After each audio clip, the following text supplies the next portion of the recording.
back when you were negotiating deals in literal alleys for fights and for reality television extensions, that the maximum amount this business would get, where would you have put that number if I went back to that space with you? Yeah, that's a good question. I don't know. I don't know if I ever thought about $4 billion, but in 2010 we got offered $1.2 billion and we turned it down. Well, hold on. How did it feel to say no to $1.2 billion? Because I can't imagine you probably never thought in your life that someone would offer you $1.2 billion for anything and you would say, no, that's not enough. I know. Well, it wasn't that we said no, and without giving too many of the specifics, which really aren't important, I didn't have a great relationship with part of the company that we were negotiating with, and the call lasted about 45 seconds. And I was in Hawaii and Lorenzo was in Las Vegas, and I got in this huge blow up during the call, and Lorenzo called me back and goes, "Well, I guess we're not selling it to those guys." That doesn't seem like being a very good advocate for Lorenzo. What are you doing there? Like, that's not the way to handle that one. Why are you such a hothead? What's the matter with you? Wait a minute, somebody's offering you $1.2 billion and you had an attitude? Like, honestly. Yeah, that's the way it went. Hey, it all worked out in the long run. If it wasn't for me, maybe we would have sold for $1 billion too. What's the worst you've ever felt watching something happen where you cared about the fighter and the fighter was getting their skull caved in? Yeah, well, Chuck Liddell. Chuck Liddell got knocked out by Rampage Jackson. That was a really tough one for me. And then the Ronda Rousey one was tough. It happens. There's people that you get close to, and when they lose, it's tough. It's one of those things. You got to be happy for the person who's won because it's such a great, achievement for them. Yet on the other side, when you personally care about somebody and you see them go down, it is tough to do.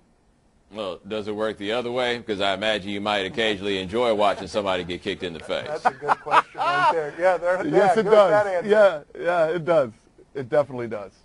Well, no, but give us a time where you've really enjoyed somebody getting beat up. Well, off the top of my head, I don't know. But, yeah, listen, everybody knows there was a long history between me and Tito Ortiz. Yes, Tito. I was about to say, off the top of your head. No, off the top of your head, this is the thing that you know. You know who you wanted to see get kicked in the face that worked for you. Right. The Patriots won the Super Bowl. Yeah, you know that? That's what we're going to do. Which was the Tito Ortiz fight that you enjoyed the most? Chuck Liddell.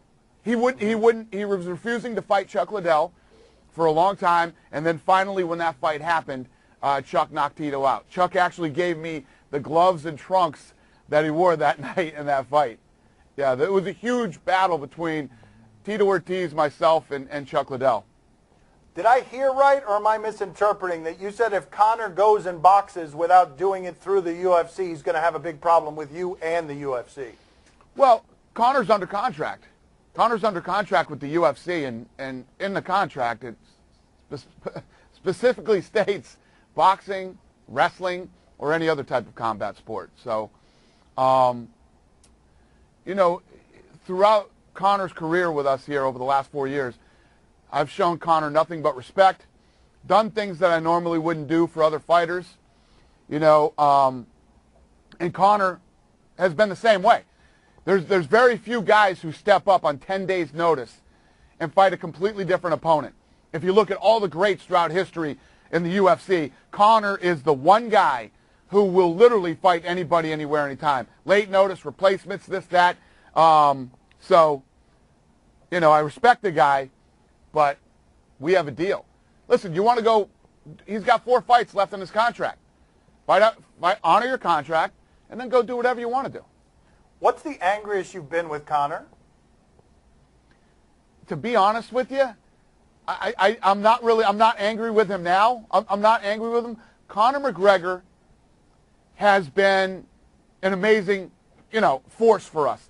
The guy's been incredible. Some of the greatest fights we've ever had, some of the biggest pay-per-views, and I love his attitude. I love he'll step up and he'll fight anybody. I love that about the kid. It's always the most talented, crazy artist-type guys that are always the hardest to deal with, but Conor McGregor is worth every ounce of it.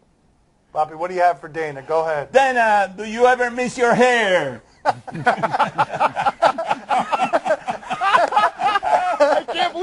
that. We were just talking about this the other day. Somebody was asking me, if you could grow your hair back, would you? I was like, sure I would. I'd grow it back if I could. Yeah, so yes is the answer to his question. You do miss your hair. All right. Listen, if you need some, my son has a lot of hair in his back here. You can borrow some of it. Okay, very good. See you later, Dan. Not to be confused with the back of his head. There's not very much. Enough already. See you later. Later, Nice guys. talking to you. Nice talking to too. you. Gracias, Bye, brother. Dana. Gracias.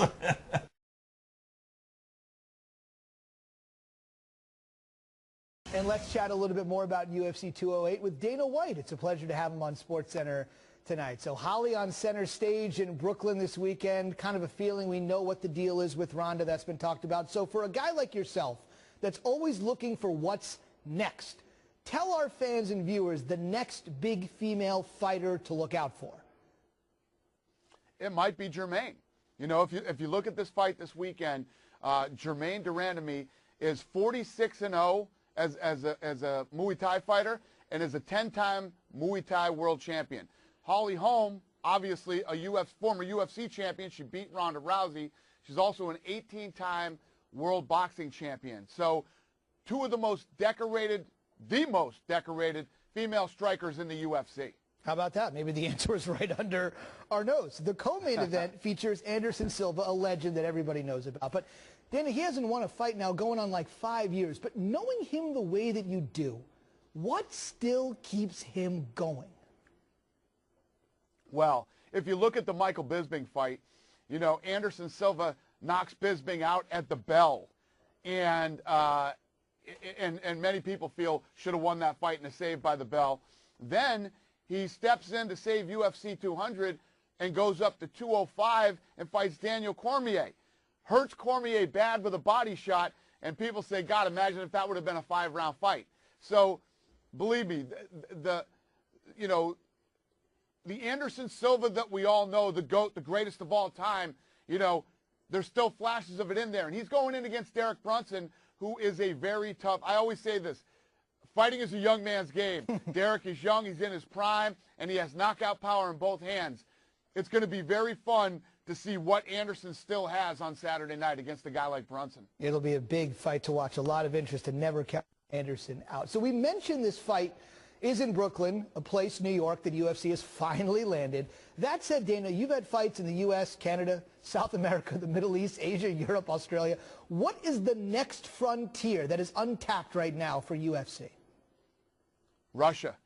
We're going to Russia, and there are so many UFC fans in Russia, it's crazy. And we've been trying to figure this thing out, how to get in there the right way and put on an event and start grooming some of this Russian talent. How about that? Russia. Okay, well, keep in mind if that indeed develops. There's not many places left on the map to go. Fill in the blank here, if you will.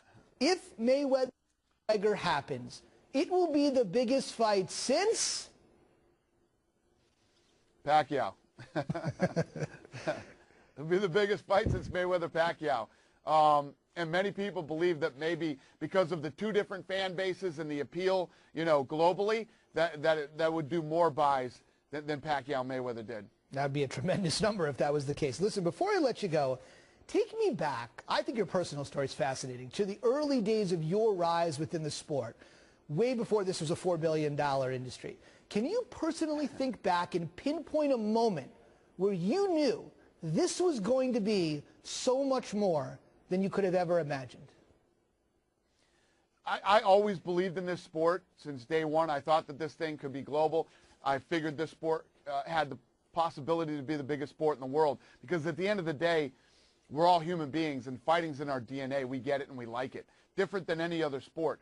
But I would say that the moment that I knew we were here to stay and this thing was going to be something was the Ultimate Fighter finale of the first Ultimate Fighter that we did when Stephan Bonner fought Forrest Griffin, and the crowd and the energy and then the ratings that it did. That's when I knew we were here to stay. How about that? Your leadership style is certainly unique and different, but in a world of homogenous sports takes everywhere, uniqueness certainly stands out. So does originality. You do it your way, and your way is working. Best of luck this weekend, and we'll see you in Russia apparently down the road. Thanks, Dana. Thank you. Appreciate it.